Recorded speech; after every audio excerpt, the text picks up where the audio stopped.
I just realized I accidentally muted myself on the recording and not the meet. So I just unmuted myself for the recording. So I on the YouTube it will be posted like a little bit like cut off, if possible. So sorry about that. Yes. Mm-hmm. Yeah. Um, that is, I guess, the general idea. So like when we divide both sides by A and B, I guess. I don't know. That could potentially work, but I'm thinking of something else right now. And like the fact that the problem is asking for specifically A plus B and not the ordered pair A comma B, or just finding like A or B, right? As we did in the previous problem. Like just signifies like something that we can, something like nice we can do with the problem.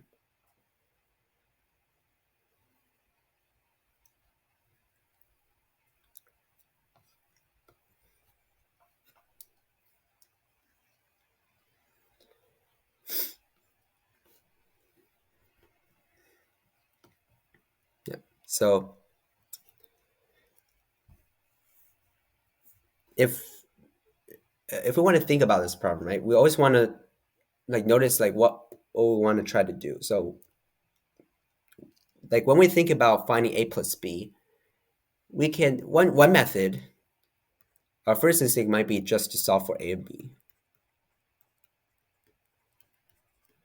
and then add them.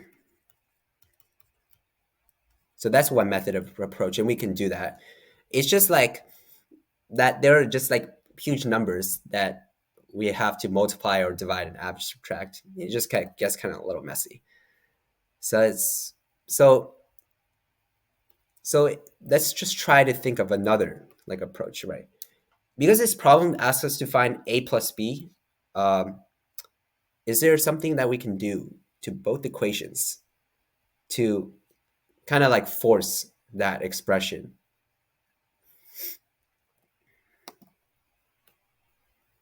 Something we can do. It's kind of like the elimination process, right?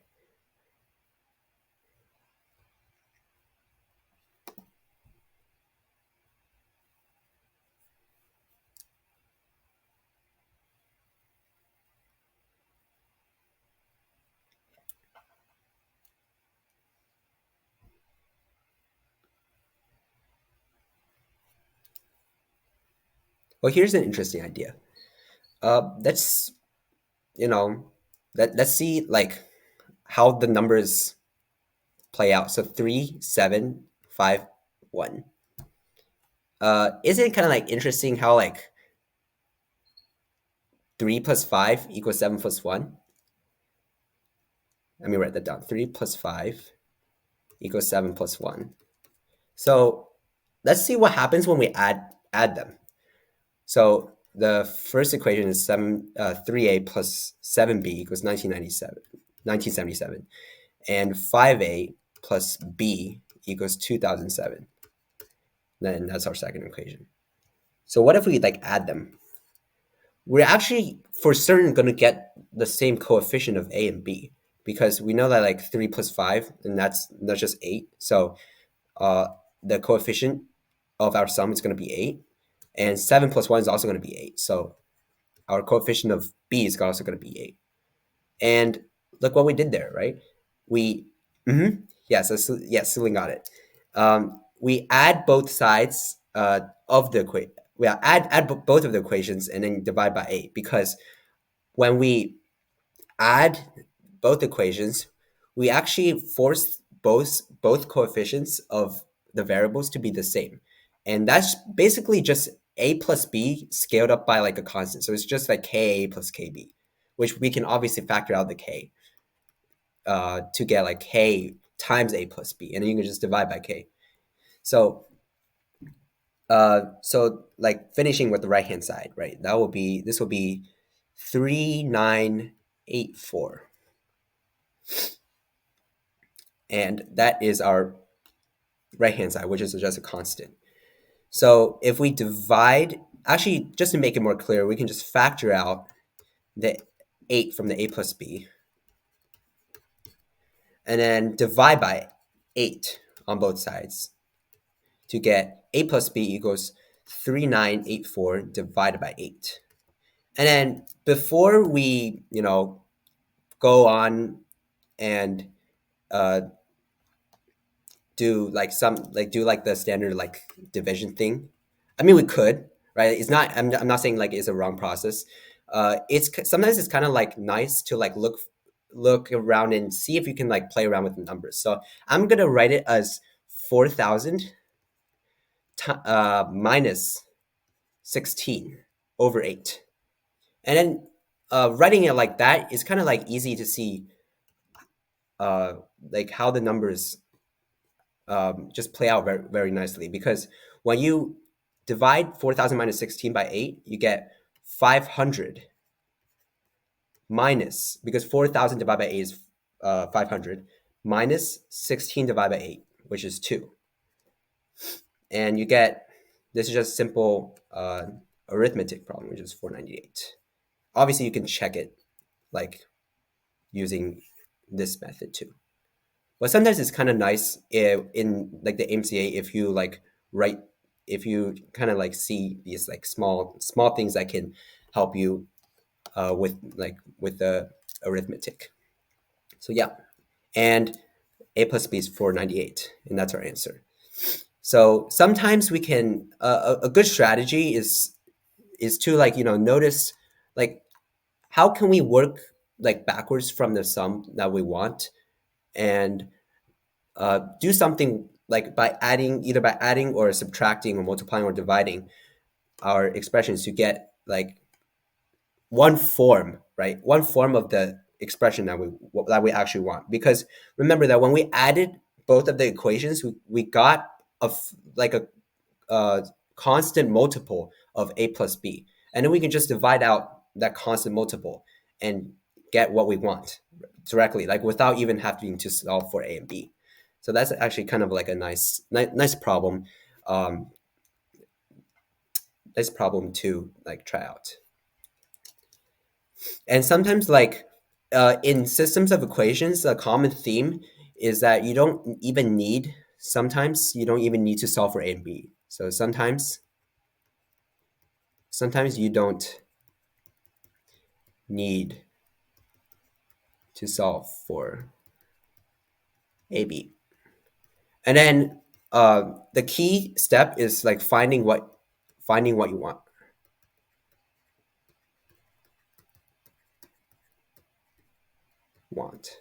And then in this specific example, it's kind of like the intuition here is like, oh, like I want a plus b. How can we use these two equations to form a plus b in some way? And then obviously with like more problems and more experience, you'll be able to see like, oh, what if I like add these two? Can I get a plus b in some way? And even if it's like a scalar multiple, it doesn't like that. My goal will be accomplished because I can just divide out that multiple and get what I want. And sometimes that will end up to be the simplest strategy.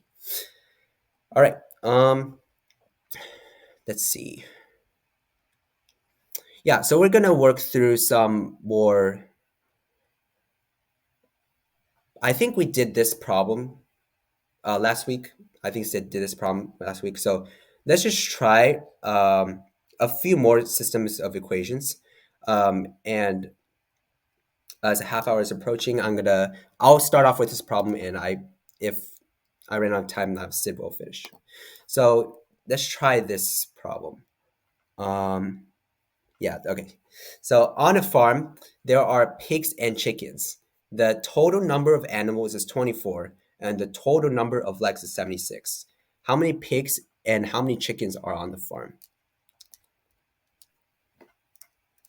So just think about that for a second, and I guess we'll just start off with the setup. Uh, Specifically, think about how you can set up like a systems of equations for this. Technically, you could also do it in one variable, but let's just start by solving it in two.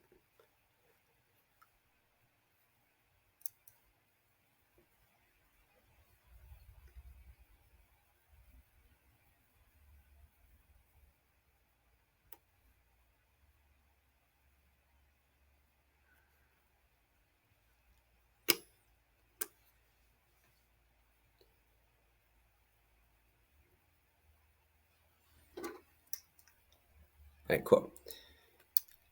So hopefully you've thought about that. We'll just start off with the setup, and we'll see how we can apply like that the concept of like solving for two variables, right? So uh, let's just read the problem one more time. So on a farm there are pigs and chickens. So pigs and chickens are like intuitively the two variables that we want to solve for is how many pigs and how many chickens. In fact, the statement itself like asks for like the number of pigs, right, and the number of chickens are on the farm. So that's obviously that kind of leads us to use system of equations to solve this problem. So our given information is actually just like algebra wrapped in words, and we want to like decipher what the words mean so that we can translate that to algebra. So let's let the number of pigs. Mhm, yeah, yeah. Sulin has the two equations, and we'll see how he developed them. So the number of pigs, let's call that like P, and number of chickens, and then let's call that C. So how can we express the first statement? I'll number this one and number this two. So how can we express the first statement in terms of like in terms like of an equation? Just write an equation out.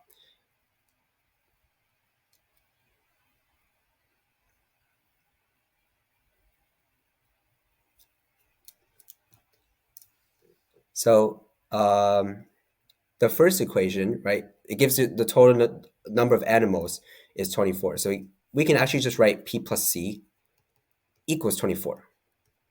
Number of pigs plus the number of chickens is 24. And then the total of number of legs is 76. How can we write that? Well, if we think about it, right? Each pig has two, oh, sorry. Wow. Each pig has four legs. So we can say that the number of legs that across all pigs is 4p. And then the chickens obviously have two legs, which is 2c. So when we add those two quantities together, we get the total number of legs on the farm, which is 76. And Sid will continue with like solving this problem, and he also like show you if you can like do it with one variable and how that's a little simpler. Thanks, guys. All right. Hey guys, I'll take on from now.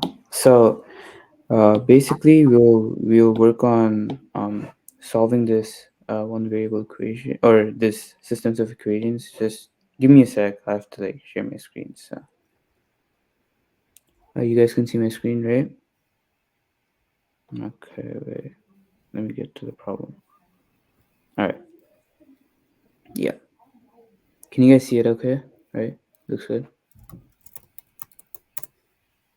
Okay. Yeah. So, so as Daniel mentioned, like this is how you get to the equations, to the two systems of equations. But now we have to work on solving these systems of equations, right? So, using the strategies that Daniel mentioned earlier on in the session, which would be the most effective way to solve this equation? There, you could solve it multiple ways, but one way, if you solve it, typically we're solving it like typically the strategies that Daniel went over, there's situations that you have to apply them to, right? And so typically one is best for one type of situation. So what do you think we should do here?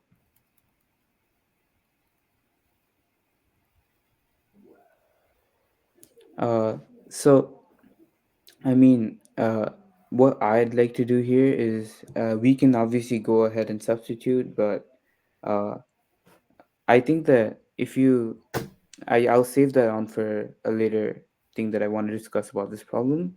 So let's go ahead and use elimination to solve this problem. So how can we use elimination to find the number of pigs and oh my bad, to find the number of pigs and chickens there are in the farm?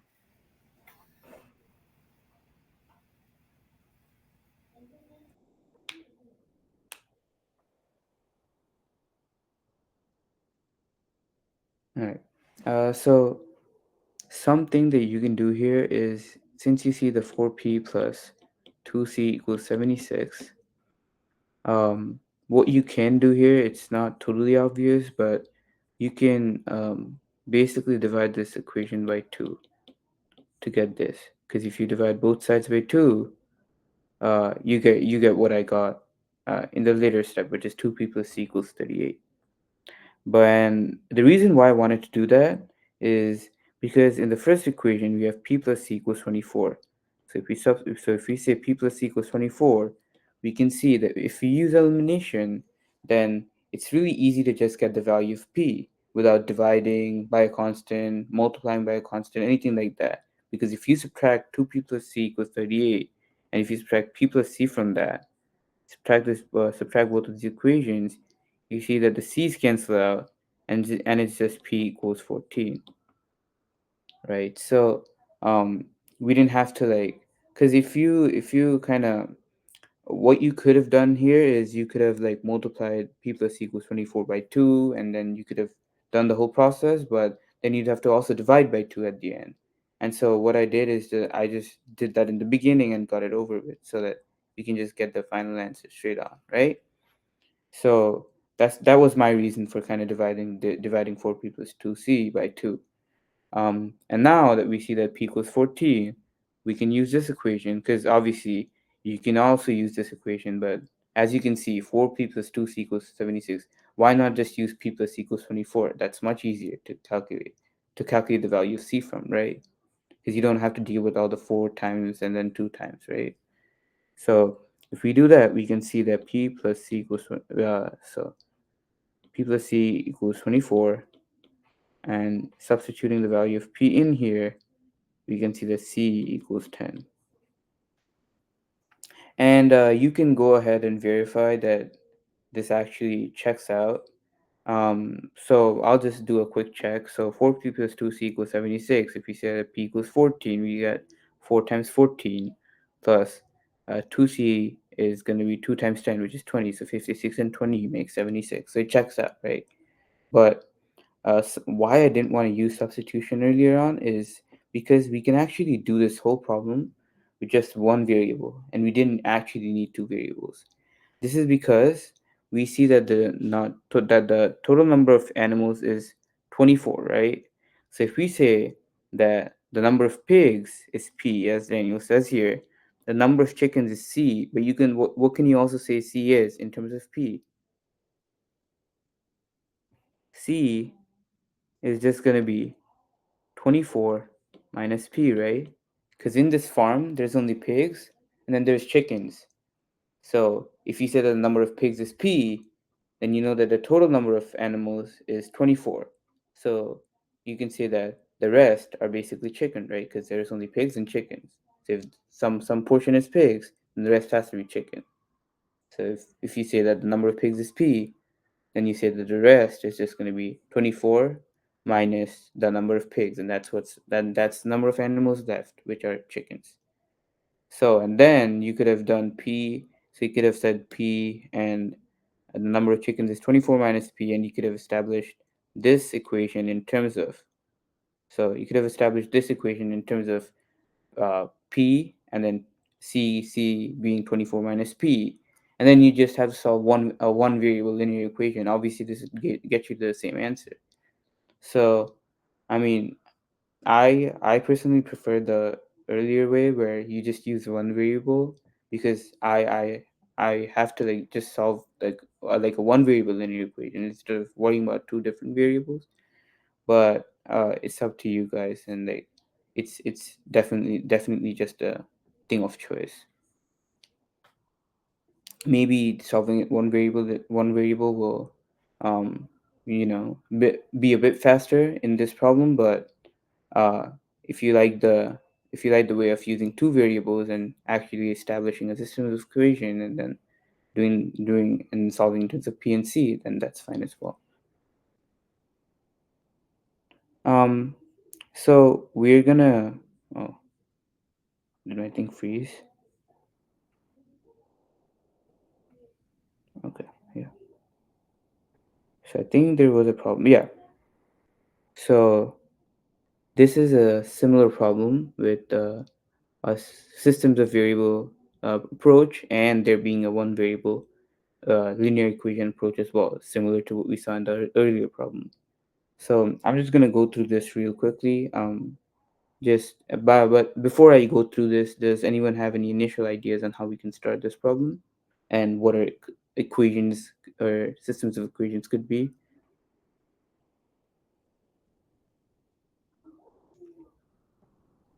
Just feel free to type that in the chat. Or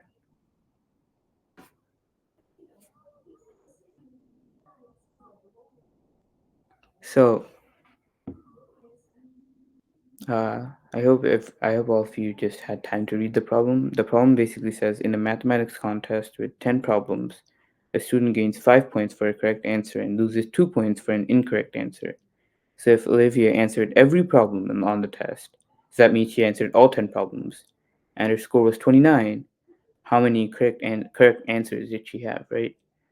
And so what we kind of want to think about in this problem is that we want to do the same thing, where if you want to do it the systems equations approach, this is what you have to do, right? So you can say that the number of correct answers that Olivia gave is going to be C, and the number of incorrect answers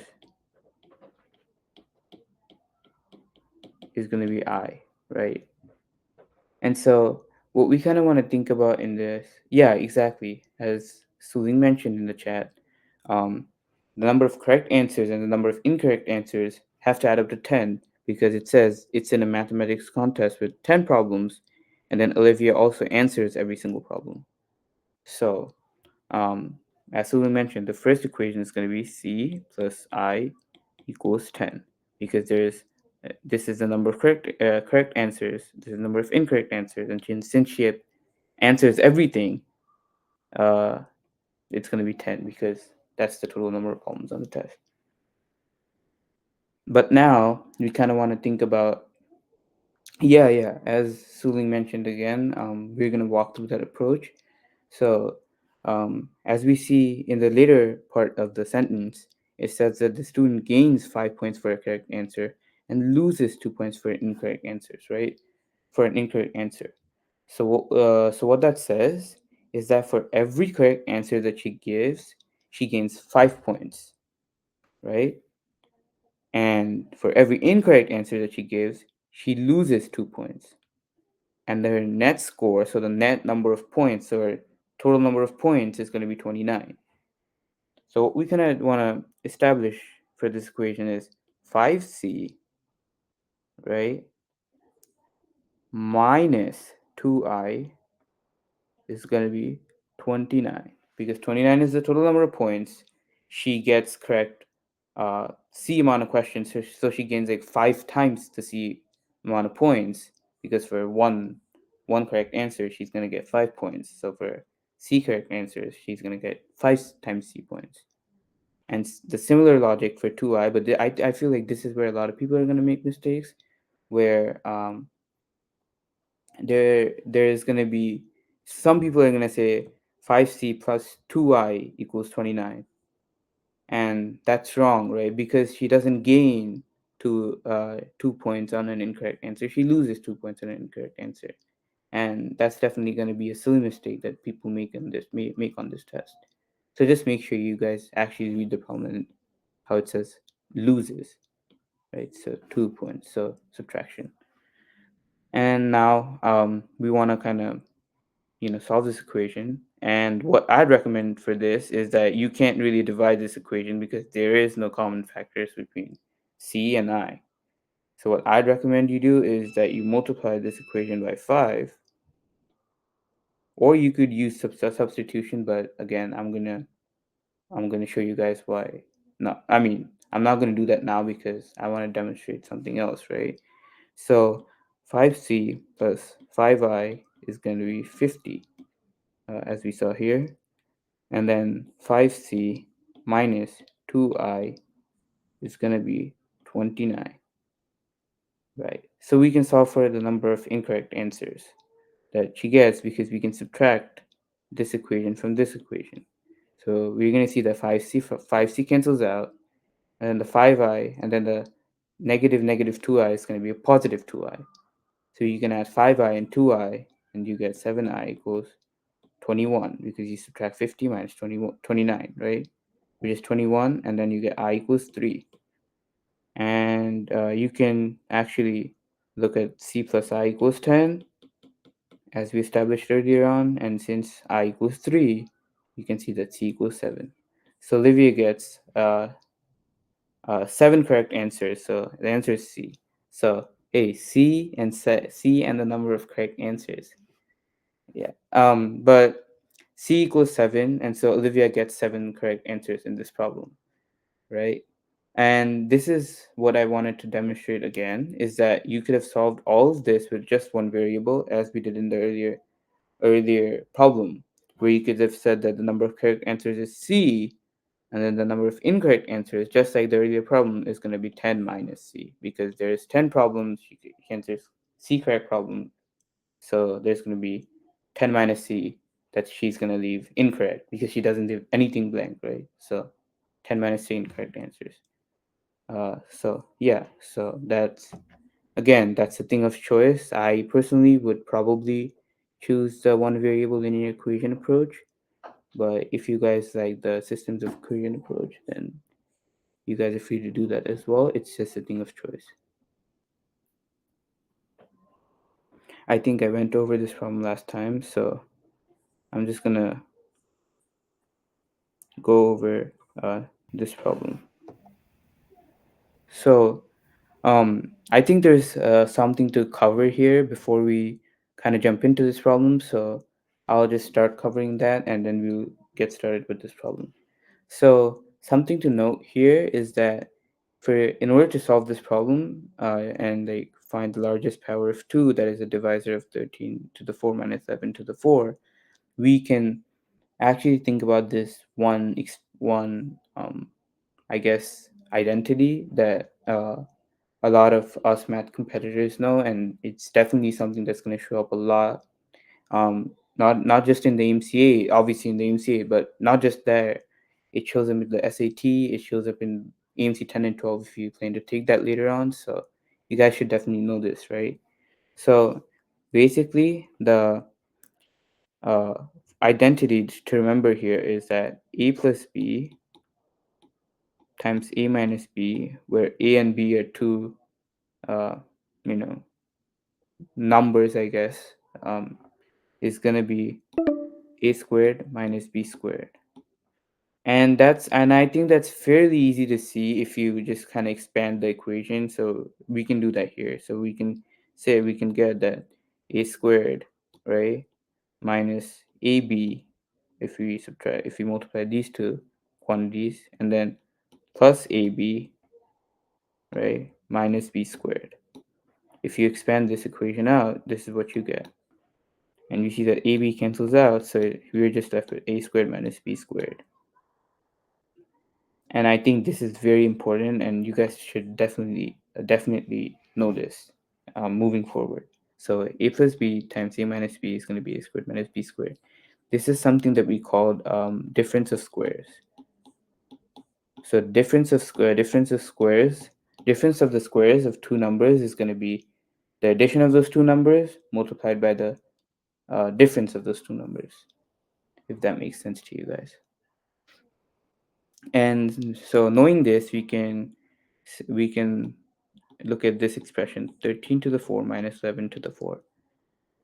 And we can see that to the 4, we can kind of think in that route, and we can kind of think in the difference of squares route. Um, so basically, before I get into this, does anyone have any initial ideas that we can use to solve this equation or solve this expression?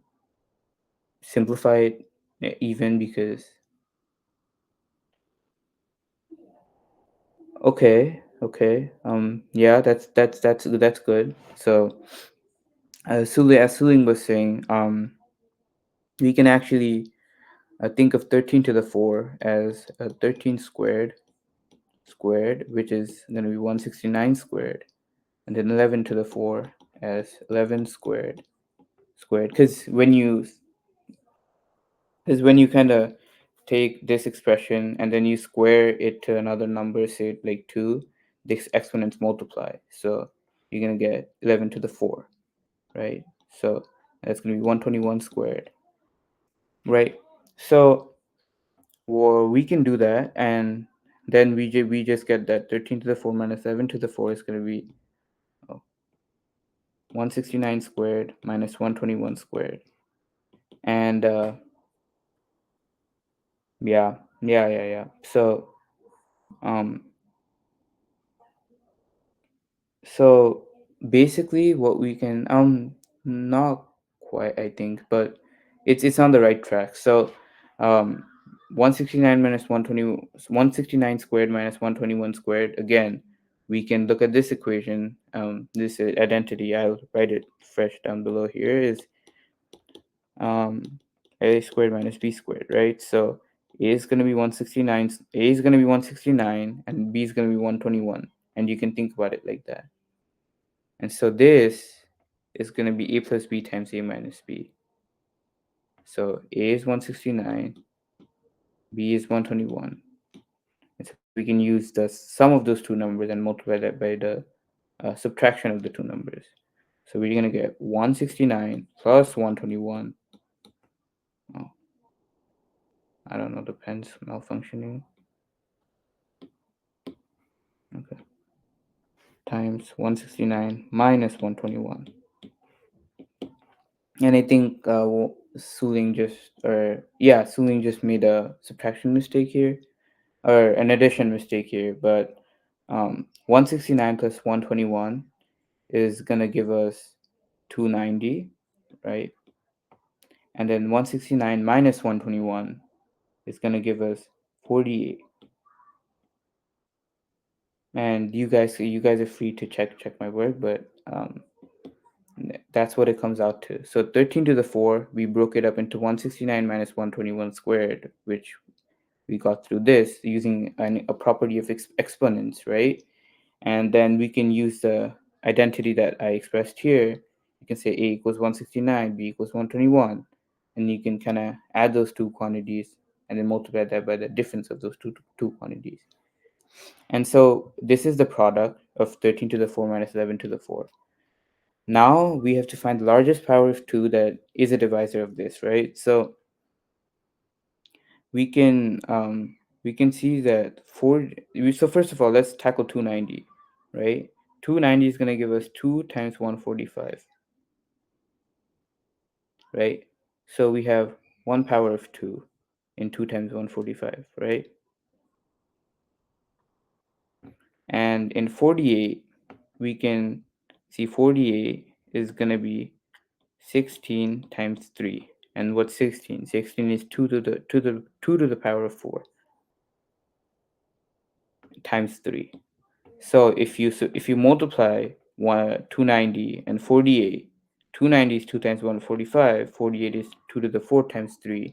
So if you multiply those two quantities, we get 2 to the 4 times 2 times 3 times 5, which is going to give us 2 to the 4 times 2 is 2 to the 5, right? Because exponents add when you multiply two numbers.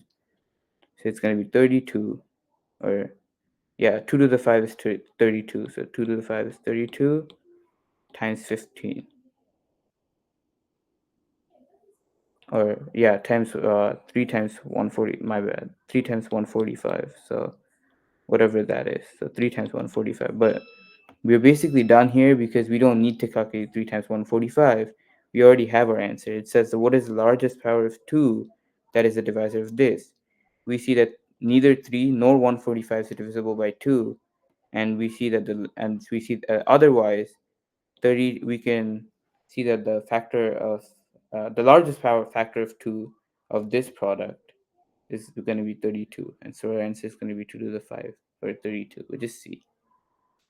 And so the way we kind of walked through this problem is that we first looked at this identity a plus b time.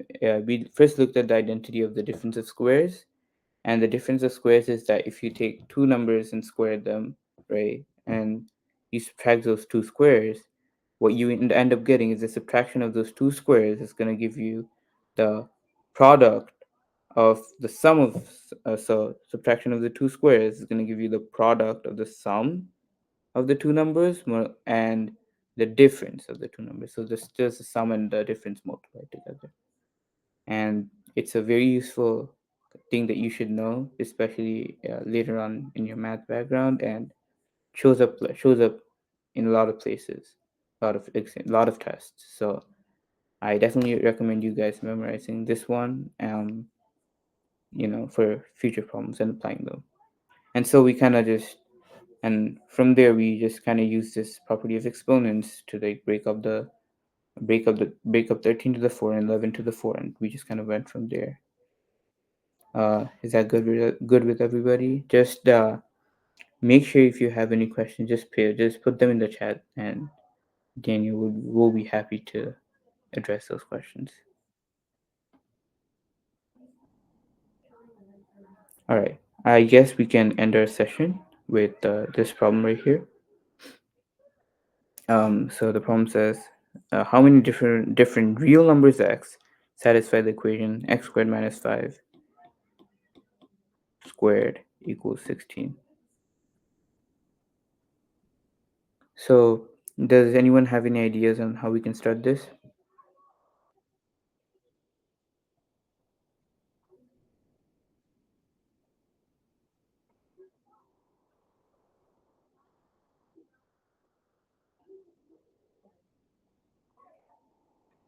So, um, so the way to go about solving this, yeah, you can definitely simplify the equation. Yep. So how would you go on doing that?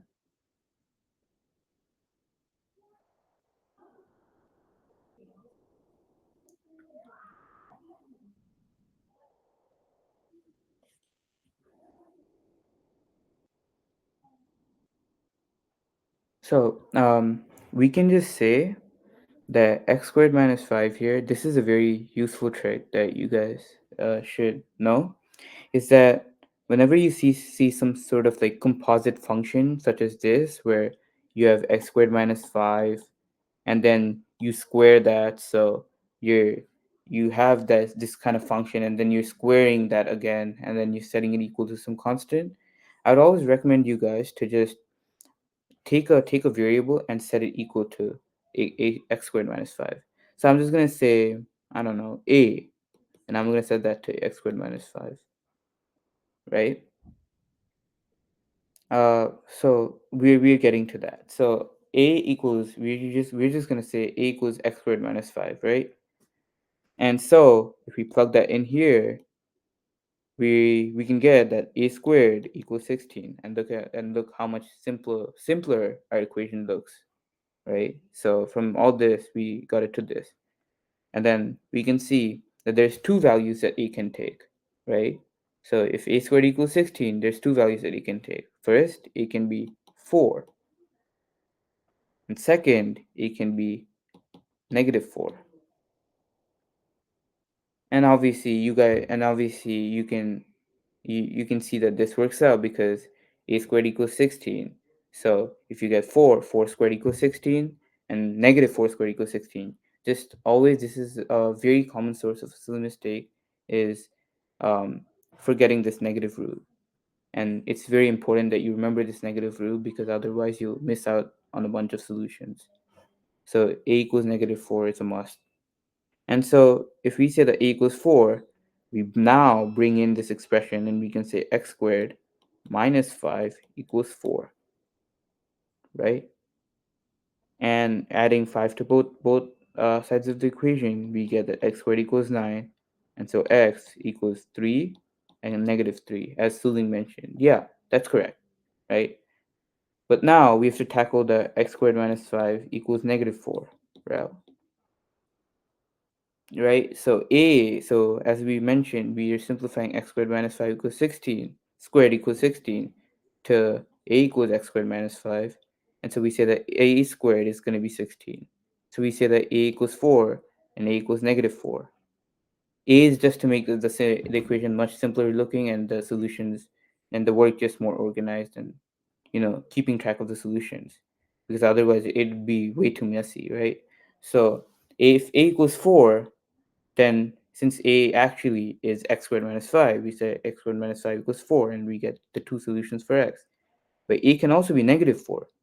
So if a is negative 4, x squared minus 5 equals negative 4. So add both sides by 5, and you get that x squared is going to be 1. And x can actually be 1 and negative 1, because 1 squared is 1, negative 1 squared is also 1, right? So here we got that x equals 3 and negative 3, so 3 squared equals 3, and negative 3 squared equals 3. Or negative 3 squared equals 9, and negative 3 squared equals 9. And similarly here, 1 squared equals 1, negative 1 squared equals 1. And so these are the four solutions that are kind of equation has, right? Um, how do we how do we know that we have accounted for all of them and we're not missing four more? Because we see that e equals a is or an option E is a viable option here, but we are actually running low on time, so you guys can think of this as homework, and we can discuss, and then you can discuss this next time.